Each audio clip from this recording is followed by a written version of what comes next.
O shumë më rëndësi, sa herë i lexojmë fjalët e pejgamberit alayhisalam, sa herë lexojmë libra për jetën e pejgamberit alayhisalam, sa herë dëgjoni ligjërata për xhallarëve, fragmente e ngjarje, historie nga jeta e dashur e pejgamberit alayhisalam. Gjitha këto e kanë një qëllim, që ne nëpërmjet haditheve që i lexojmë e i dëgjojmë, nëpërmjet rrëfimeve që i dëgjojmë e i lexojmë, nëpërmjet historisë, biografisë, ngjarjeve dhe ndodhimeve në kohën e pejgamberit, kemi për qëllim që nëpërmjet këtyre mësimeve të pejgamberit ne të provojmë të jemi më afër te Allahu dhul xhelal. Nëpërmjet mësimeve të pejgamberit sa ato Allahu e dërgoi, ai me qenë modeli jon. Sikur thot Allahu në surën Ahzab, laqad kana lakum fi rasulillahi uswatun hasana.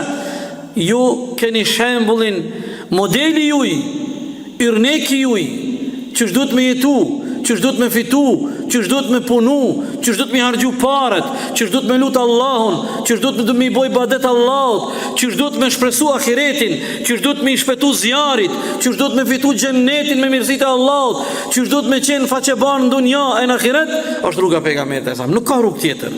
Çdo rrugë tjetër në fund do të na lën, sikur Allahu na përshkruan në Kur'an në surën Furqan, nesër në ditën e Kiametit Allahu flet për disa njerëz, thot kur dalin para Allahut i kafshojnë gishtat e tyre. Yawma ya'addu adh-dhalimu ala yadayhi yaqulu ya laytani lam attakhidh, i fillojnë i kafshojnë gishtat, sikur fëmia kur bën faj, edhe kur del para babës edhe nanës, edhe nxënësi kur del para mësuesit, i kafshon gishtat edhe durët e tij nga faji edhe nga dënimi që ai pret çka ka më e marr. Këta dalin para Allahut edhe thojnë, mirë për ne, qysh u habitëm e harxhum ymrin të shku mbas filonit e fistekit, qysh e harxhum ymrin të përdor syza ideologjike për mos mi pas endet realisht, po krejt mjegull. Kuptojnë këtë edhe njëre.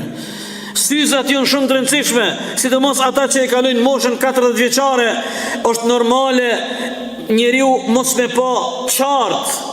Dhe syzat sot në kohën tonë moderne janë vegla, mjete shumë më rëndësi që neve na hinë në punë.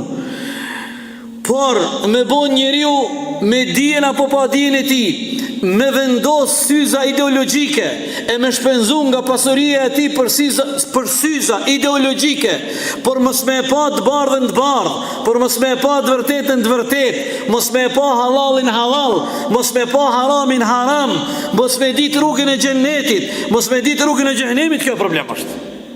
E sot në kohën tonë syzat më të kojshme që njerëzit i preferojnë edhe ma preferencë se syzat, s'po di çfarë tash mi përmend se si di fort shumë, që janë marka, janë çto syzat ideologjike që shumë njerëz pa dijen e tyre i vendosin edhe shiqojnë edhe flasin nëpërmjet këtyre syzave, oliadhu billah. Ne kemi vetëm një dioptria e vetme e syzave që na mundson shpëtimin këtë botë dhe në botë, o dioptria e Kuranit. Vetëm, s'ka tjetër. Nuk ka tjetër, vetëm dioptria e Kuranit. Kush syzat e tij i ka me dioptrinë e Kuranit, edhe Kurani ja ka përcaktuar dioptrinë e tij, ai është i shpëtuar në dunja dhe në ahiret.